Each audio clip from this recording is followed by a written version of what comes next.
All right, so here's my thoughts on living in the now. You know, I've been coaching personal development for a long time, and living in the now is probably one of the most important concepts.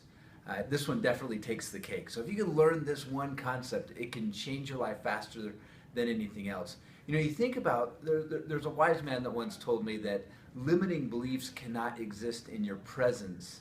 They can only exist in your absence. So when we're out of the moment, when we're not in the moment, that is when our programs, our habitual state of consciousness kind of takes over, and we're no longer being the observer of thoughts, but we become a victim to our thoughts and limiting beliefs. So how do you know whether or not you're in the now? Simply ask yourself the question, am I in the moment?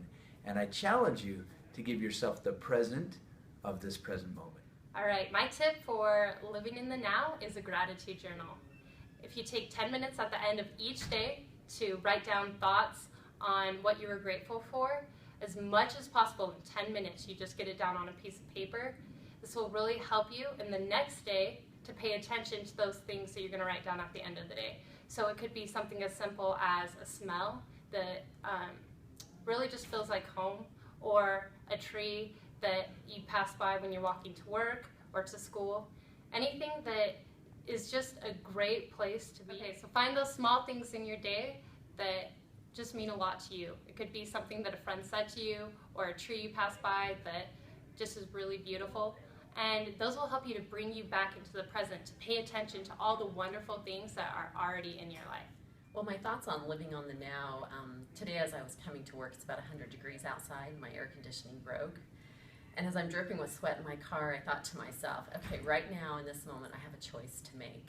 And I was like, can I still be happy that my air conditioning is not working in my car? And I really looked inside, and I was like, yeah, I can still be happy. I can be happy in this moment right now, even though I'm hot and I'm in my car. And so I think living in the now is about making choices for every situation that comes to us, and deciding how we want to expand into it. And so that's my thoughts on living on the now. We can be happy under whatever comes to us, and it's a practice.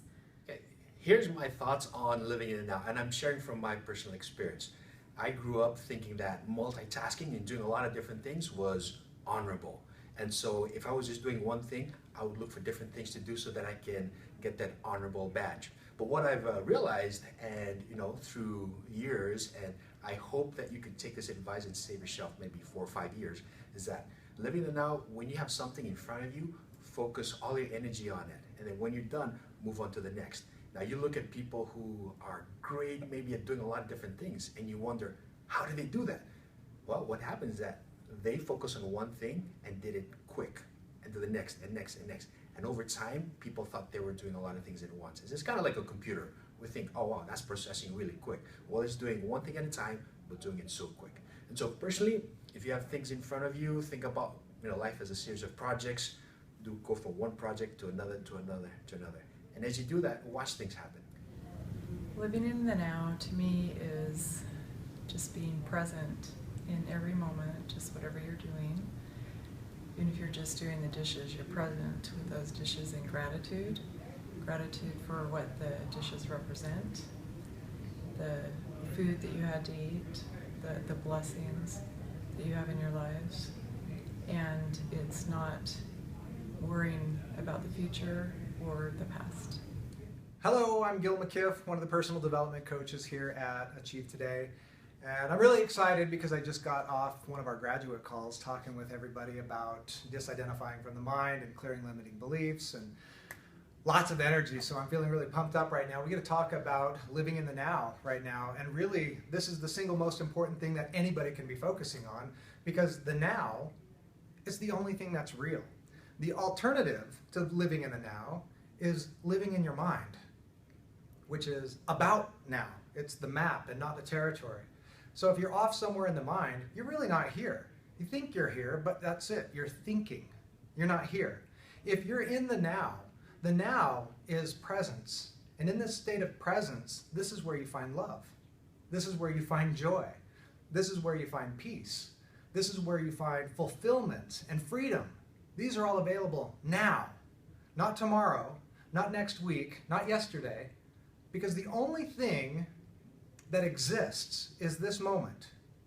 So if you think you're going to get there to this state of being, this freedom, this joy inside, someday that thought is what's holding you back. That thought is in your mind.